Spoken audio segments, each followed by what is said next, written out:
শিবরাত্রিতে ভুলেও এই 5টি কাজ করবেন না, ফলে জীবনে নেমে আসতে পারে মহাবিপদ। নাম্বার 1, এই দিনে উপোস না থাকলে স্নান না করে কিছু খাবেন না। আপনি যদি মহাদেবকে খুশি করতে চান তবে এই দিনে কালো রঙের পোশাক পরবেন না। এই দিনে কালো রঙের পোশাক পরা অশুভ বলে মনে করা হয়।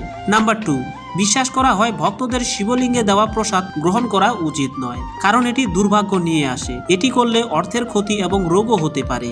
নাম্বার 3, শিবলিঙ্গে ভুলেও তুলসীর পাতা নিবেদন করবেন না এবং কি কেতকী ও চম্পা ফুলেও অর্পণ করবেন না। কথিত আছে কেতকী ও চম্পা ফুল ভগবান শিবের দ্বারা অভিশাপিত হয়েছিল।